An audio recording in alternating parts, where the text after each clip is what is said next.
señor vicecanciller, al señor comisionado de paz, a la senadora Aida Bella, que nos honra con su presencia, y por supuesto a todas las personas y medios de comunicación que siguen este debate por las redes sociales. Como usted bien dijo, señor presidente, hemos convocado con el senador Antonio Sanguino este debate para examinar lo que está pasando en el campo de las relaciones internacionales de Colombia, su política exterior con relación a los procesos de paz en curso. Lamentablemente debo señalar que la política exterior del gobierno actual ha estado dirigida a promover peligrosas iniciativas que nos acercan a un conflicto armado internacional, que buscan socavar el proceso de paz en Colombia y que han propiciado sin lugar a dudas la inclusión de uno de los países, si no el país que más ha contribuido a que lleguemos a una solución incruenta del conflicto armado en Colombia. Debo decir, nunca antes nuestro país ha estado tan arrodillado, tan sometido a la política estadounidense como lo estamos hoy. Este gobierno está sirviendo a la política exterior más impopular que hay hoy en el mundo, que le viene siendo dictada por el ala más radical y extremista de la Casa Blanca. Los hechos están ahí a la vista. Como parte de esa política, la primera equivocación que se cometió fue liderar el llamado Grupo de Lima, que terminó haciendo un costoso, triste e inútil espectáculo en la frontera con Venezuela, al cual no me voy a referir en detalle. Luego vino ese otro episodio que hoy comenzamos a entender mejor, en el cual el señor consejero de seguridad de la Casa Blanca, el señor John Bolton, exhibió en una conferencia de prensa una libreta que tenía una anotación que suscitó inmediatamente alarma y toda clase de comentarios. Ahí decía, si ustedes lo recuerdan, 5,000 tropas para Colombia. Ese era literalmente citado el texto. Un hecho que no recibió ninguna explicación y sobre el cual el señor canciller de ese entonces, como suele hacerlo, el señor Carlos Holmes Trujillo, no solicitó tampoco ni siquiera la más mínima explicación ante el gobierno de los Estados Unidos. Ese antecedente hoy lo comprendemos bien, porque ha comenzado el desembarco y la importación de tropas estadounidenses que, debo decirlo, vienen por primera vez al terreno en donde están campesinos que cultivan la hoja de coca. Y a nosotros no nos convence los balbuceos que ha hecho el señor ministro de Defensa para decir que esta misión viene con el objetivo de asesorar al ejército colombiano en la lucha contra el narcotráfico. Bueno, si así fuera, la explicación que tendría que darnos es por qué está en esos territorios donde se debería estar implementando los planes de desarrollo con enfoque territorial, los planes de sustitución de cultivos de uso ilícito y no siendo convertidos en teatros de operaciones militares como los que se quiere ahora crear con la presencia foránea, que ni siquiera ha sido consultada como debe serlo al Senado de la República, hecho sobre el cual ayer ya nos pronunciamos. A todo esto se ha sumado el trato humillante que se le ha dado a Colombia y al señor presidente de la República en Washington. Cuando ha estado de visita, el presidente de Estados Unidos no ha desperdiciado oportunidad para regañarlo públicamente, para tratarlo como un buen tipo que, sin embargo, no está haciendo la tarea como se le ha pedido en Washington. Y todo esto ahora, esa humillación, se añade al hecho de que muy probablemente el Congreso de Estados Unidos va a votar seguramente o va a suspender mejor, como lo ha pedido el representante Jim McGovern, cualquier tipo de fondos para el ejército y las fuerzas militares de Colombia, puesto que están absolutamente impactados porque esos dineros de los contribuyentes, como lo hemos dicho ya en otros debates de control político, se estén utilizando para espiar y para cometer violaciones de derechos humanos en Colombia. Incluso para que oficiales del ejército estén manteniendo relaciones con organizaciones narcotraficantes. La pregunta es si se quiere luchar contra el narcotráfico, ¿por qué no comenzar con depurar seriamente las fuerzas militares de personas que tienen en este momento vínculos absolutamente corruptos con el narcotráfico? Ahí entonces, en ese contexto, es que se ubica el trato desobligante, traicionero, el trato absolutamente inaudito que se le ha dado a Cuba como país garante y sede de procesos de paz de Colombia. Un segundo aspecto que quiero abordar es precisamente ese. ¿Cuál ha sido la contribución de Cuba a esos procesos? Bueno, la lista, pasar revista, eso es realmente una labor ardua y larga, porque desde hace 40 años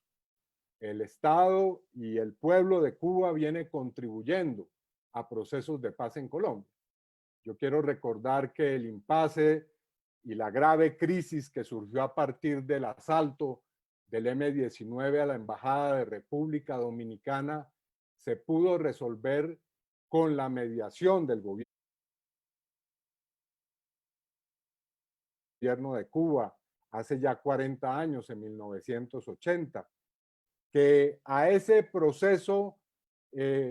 o a acciones humanitarias ha contribuido Cuba en otros momentos, como por ejemplo cuando se presentó el secuestro por parte del ELN del hermano del presidente Belisario Betancur, el señor Jaime Betancur, en 1983, que Cuba ha acompañado procesos como aquel del EPL durante el gobierno del presidente César Gaviria, que ha hecho parte de grupos de facilitación durante el gobierno de Andrés Pastrana. Y a propósito de eso, para que no quepa duda que aquí no se trata de un asunto de simpatías ideológicas, quiero citar la manera en cómo el expresidente Andrés Pastrana caracterizó la ayuda de Fidel Castro y del gobierno cubano a lo que fue el proceso de diálogos en el Caguán. Yo lo voy a citar textualmente. El expresidente Pastrana dijo: en lo que respecta a mi experiencia personal y de gobierno, tengo que reconocer que Fidel Castro y el gobierno cubano siempre obraron con transparencia, sinceridad, lealtad y amistad hacia Colombia, y que jugaron un papel fundamental y generoso en los esfuerzos de paz que adelantamos. Al César lo que es del César. Palabras del señor expresidente Andrés Pastrana. Bueno, durante el gobierno del expresidente Álvaro Uribe, Cuba prestó su territorio para 2 largos años de diálogos con el Ejército de Liberación Nacional. Y además de eso, en los últimos años, como se sabe, ha participado activamente y ha vuelto a prestar su territorio para los diálogos adelantados con lo que era la guerrilla de las FARC y también con el ELN, cuya delegación está hoy en ese territorio por razones que comentaré ahora.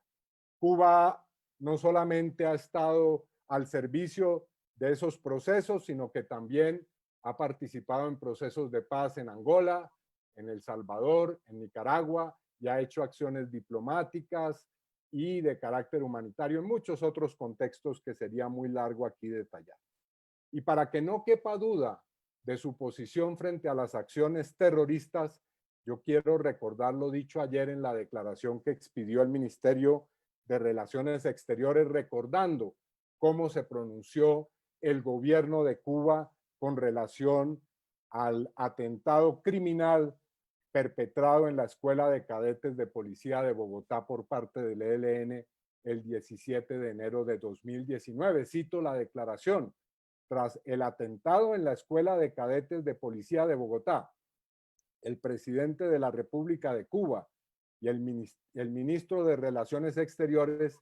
expresaron de inmediato sus condolencias al gobierno y pueblo colombianos, en particular a los familiares de las víctimas del atentado, y reiteraron la firme posición de nuestro país de rechazo y condena a todos los actos, métodos y prácticas terroristas en todas sus formas y manifestaciones. Eso es lo que ayer señaló la Cancillería cubana. Tercero, es imprescindible aquí señalar cuál ha sido el rol y el papel desempeñado por el señor comisionado de paz, el doctor Miguel Ceballos.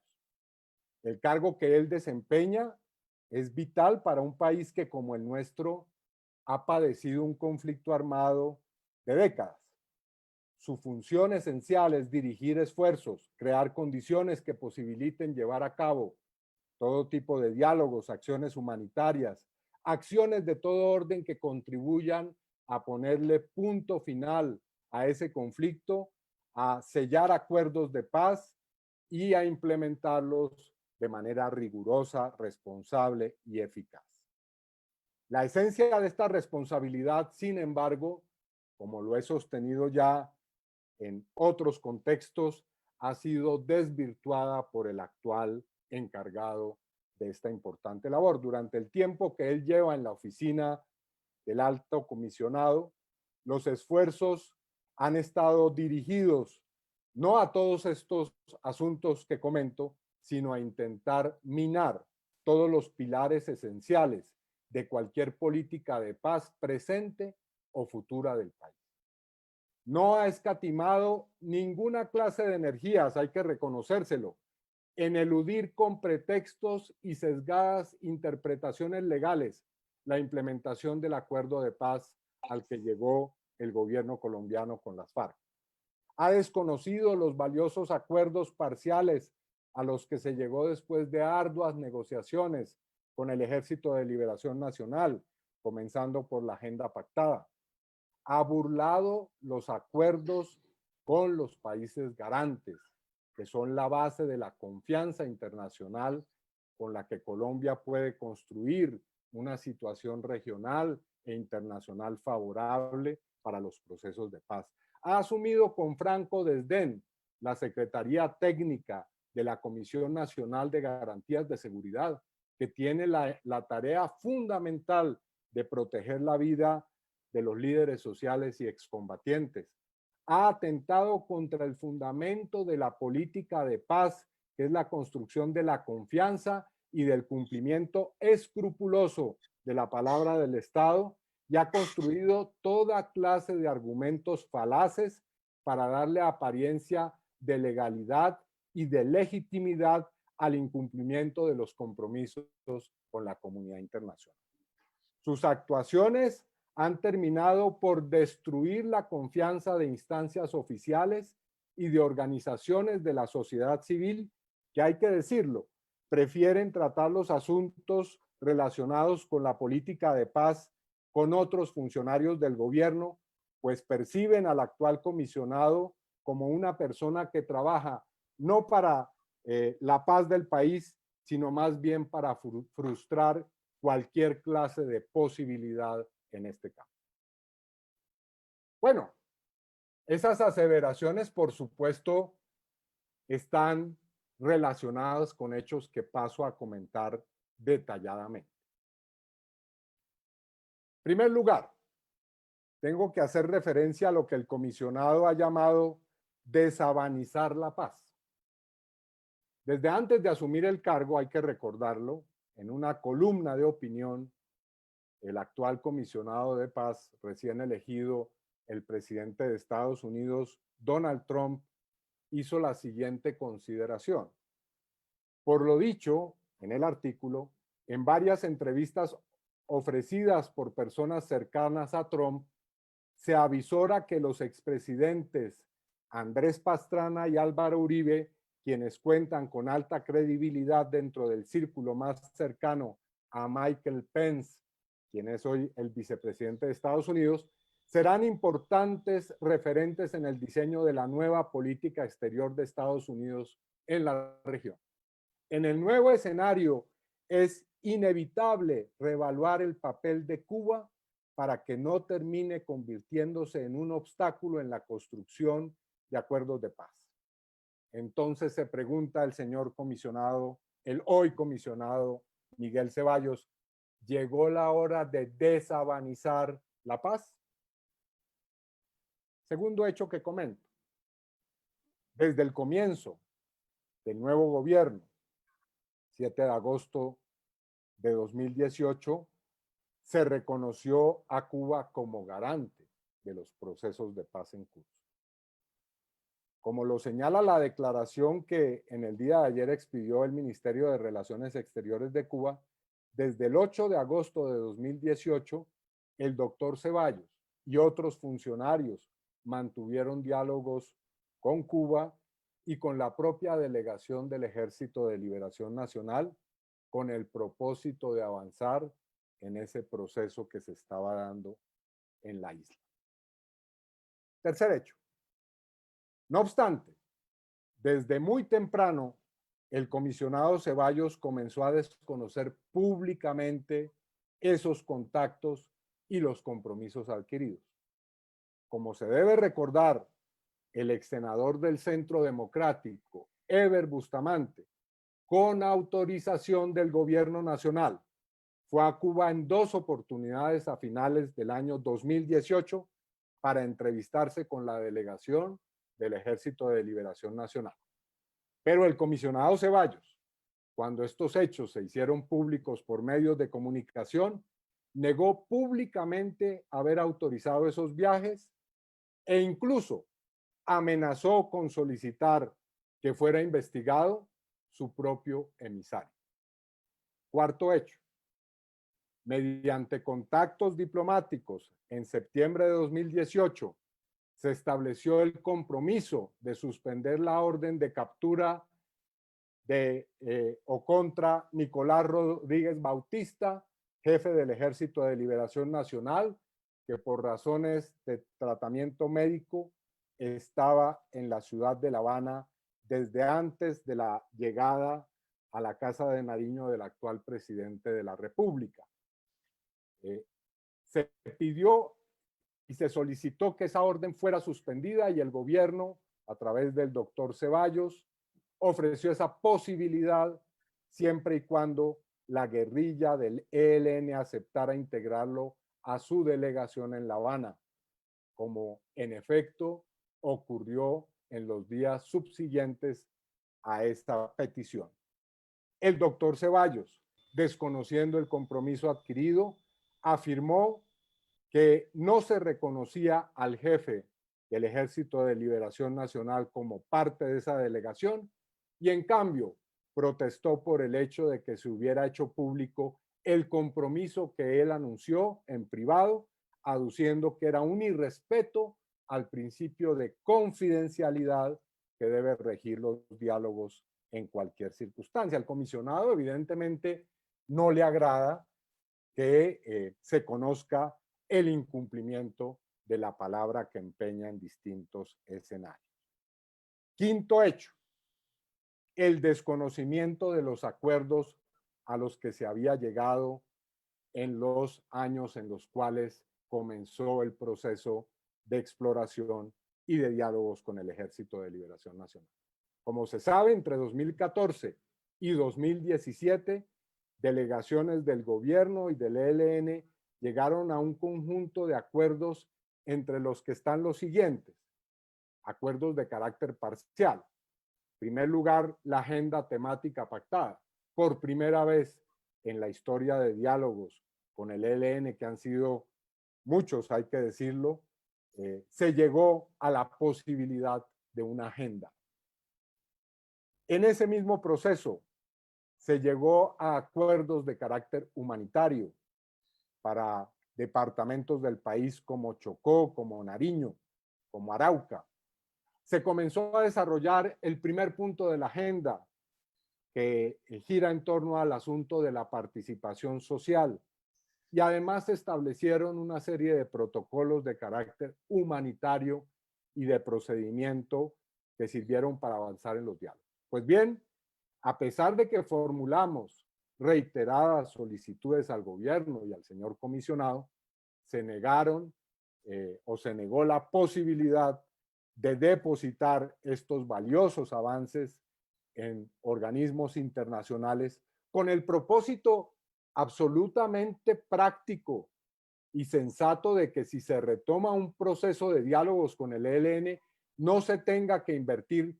años en negociación, lo que significa ahorrar vidas de colombianos y por supuesto llegar lo más pronto posible a un acuerdo que ponga final a ese aspecto del conflicto.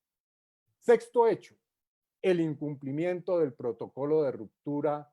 en el que estaban comprometidos no solamente el gobierno nacional y el ELN, sino también los países garantes. Bueno, como se sabe, una vez que ocurrió el atentado terrorista de enero de 2019, el gobierno no solamente rompió o dejó en vilo las conversaciones que se estaban adelantando, sino que al mismo tiempo se negó a reconocer la existencia de un instrumento que se pacta en todo proceso de paz, hay que decirlo, y que tiene que ver con un principio elemental de todo diálogo y de toda negociación de paz, como lo han dicho ya gobiernos y expertos internacionales. Y es que todo proceso de diálogo tiene que presentar para las partes garantías de que en el desarrollo de los diálogos o si se rompen los diálogos, como es el caso, pues habrá por lo menos la mínima seguridad de que quienes lo negocian puedan garantizar, por lo menos durante el tiempo que dura esa negociación, su seguridad. Sin eso no habría posibilidad de ningún diálogo en el planeta. Ese es un principio elemental, es un principio además antiquísimo, sobre el cual se fundamenta todo diálogo, que el señor comisionado de paz ha intentado ahora trastocar, confundiendo a la opinión pública colombiana, porque no ha podido hacerlo, por supuesto, con la comunidad internacional, diciendo que el compromiso de un país garante de paz tiene que ser subordinado a los requerimientos de la justicia penal internacional en materia de crímenes de guerra como el que ocurrió, o crímenes de lesa humanidad, como pueda ser interpretado con relación al atentado de enero de 2019 por parte del ELN. Esa confusión, por supuesto, ha sido absolutamente criticada y ha sido puesta en tela de juicio por expertos en derecho internacional. El señor comisionado parece no recordar el principio del derecho público internacional sobre el que se fundamenta toda clase de acuerdo, que es el pacta sunt servanda. Es decir, todo Estado tiene que cumplir los compromisos a los que se llega y no bajo el principio de que un gobierno puede desconocer olímpicamente lo que pacta otro gobierno, porque si existiera esa posibilidad, pues obviamente no habría derecho público internacional, porque ningún tratado, ningún compromiso internacional estaría sujeto a una responsabilidad estatal, sino bastaría con alegar que cada gobierno lo acomoda a su pretensión y a su capricho. Bueno, el alto comisionado de paz, por ejemplo, no nos ha contado aquí en Colombia que Estados Unidos, que adelanta actualmente una negociación con los talibanes en Afganistán y que está negociando ese proceso, pues ha pactado con países garantes, con terceros, protocolos muy similares a los que él desconoce hoy y que, por ejemplo, Qatar, que sirve como sede de esos diálogos y como país garante, pues no podría ser, como no ha sido objeto de ninguna clase de desconocimiento por parte de Estados Unidos cuando los talibanes han cometido actos terroristas, como en efecto lo han hecho en desarrollo de estos diálogos. Termino con este séptimo hecho, que es el que es precisamente materia u objeto de este debate de control político, la inclusión de Cuba en la lista de países que auspician o toleran los grupos terroristas. El señor comisionado nos respondió esta mañana, faltando una hora para este debate, el cuestionario que presentamos, y en la respuesta a la pregunta número 20 nos dice que él no ha hecho ninguna clase de reuniones con funcionarios de la Casa Blanca para tocar este tema, aunque sí reconoce que ha tenido, por supuesto, en desarrollo de sus funciones, reuniones con personas de la Casa Blanca. Bueno, yo me permito poner en serias dudas esa respuesta y voy a explicar por qué. Antes de eso, quiero recordar un asunto más de ese cuestionario que me llamó poderosamente la atención, señor comisionado, y es que usted en la pregunta que tiene que ver, la segunda pregunta que tiene que ver con si Colombia considera que tiene algún tipo de compromisos o que su política de paz se rige o está vinculada con el derecho internacional y con compromisos internacionales o disposiciones internacionales, usted dice que no, que Colombia solamente se rige en materia de procesos de paz por esta clase, por disposiciones y por leyes internas, cosa que me parece explica bastante bien por qué el incumplimiento de los compromisos internacionales. Pero vuelvo al asunto, su respuesta con relación a sus contactos con la Casa Blanca. A pesar de esa respuesta, esta gravísima actuación de incluir a Cuba en la lista de países que según Estados Unidos tolera o auspicia el terrorismo, sí es un interés y estaba en la agenda de la Casa Blanca, como lo vamos a demostrar a continuación. Cuando yo digo que no es coherente su respuesta, me refiero al hecho de que usted mismo, y esta no es ninguna acusación, usted mismo salió el día 13 de mayo a celebrar con alborozo y alegría que Estados Unidos le hubiera dado un espaldarazo, son sus palabras, a las insistentes gestiones y solicitudes que estaba haciendo el gobierno colombiano a Cuba para presionar la entrega de las personas que están allá del ELN. Así que es usted mismo el que reconoce públicamente que hay una agenda, que había una agenda y que hay una agenda para debilitar la función de Cuba como país garante. Ahora, una vez que usted hizo esa declaración, por supuesto, entendió que era tal vez excesivo ese júbilo con el que lo celebró y en los últimos días ha intentado disimular un poco la jactancia inicial con la que usted nos presentó ese trofeo diplomático de Colombia con relación al país que, repito, ha contribuido como ninguno a los procesos de paz en Colombia. Pero más allá de esa reacción suya, que lo pone en evidencia, señor comisionado, están hechos que pueden ser perfectamente rastreados y verificados. Como ya lo mencioné, en enero de 2019, el señor Bolton nos notificó que iba a haber tropas en Colombia. Inmediatamente, en ese mismo escenario y en esa misma circunstancia, apareció el señor Mauricio Claver Carone, director de la Oficina de Asuntos de Hemisferio Occidental del Consejo de Seguridad de la Casa Blanca, con quien se reunieron en distintas oportunidades el ex canciller Carlos Holmes Trujillo y usted mismo. El señor Carone nos dio la orden, y así lo hizo saber en medios de comunicación, que Colombia debía denunciar a Cuba como país que apoya el terrorismo y que habría que incluir a Cuba en la lista, lo dijo claramente, en la lista de países que auspician el terrorismo por su apoyo al ELN. Bueno, el señor Claver Carone es un gran amigo del señor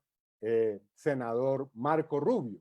quien también seguramente le es familiar, porque en su columna, que ya aquí cité, usted nos decía que los señores Díaz Balar, que son socios políticos del señor Marco Rubio,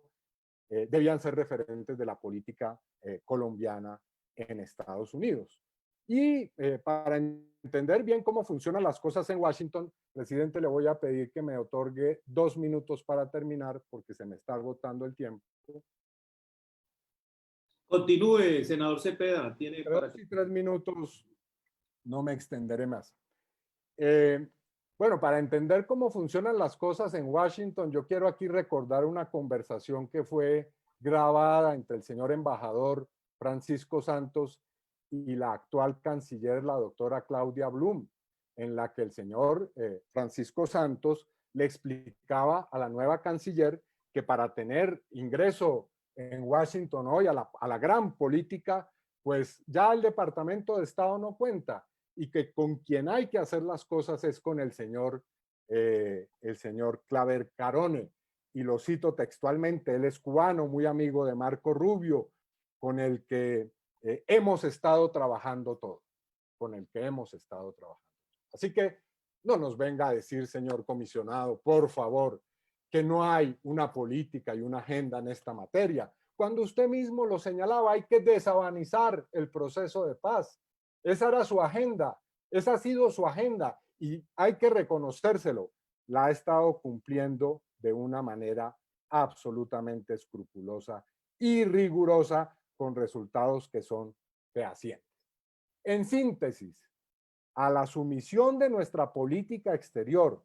a la humillación del gobierno y del presidente colombiano al ser tratado como dóciles instrumentos por el presidente de los Estados Unidos, ahora se suma la grotesca traición a un país que con generosidad ha estado dispuesto a trabajar por la paz de Colombia. Y cierro con 3 conclusiones. La primera, la consecuencia de esta lamentable subordinación de nuestra política exterior es la de poner en cuestión la credibilidad del Estado colombiano ante la comunidad internacional, con los efectos adversos que eso puede tener hacia futuro. Segundo, doctor Ceballos, se lo hemos solicitado de manera reiterada, pero sabemos que no va usted a acceder a nuestra solicitud de renunciar al cargo que ocupa hoy.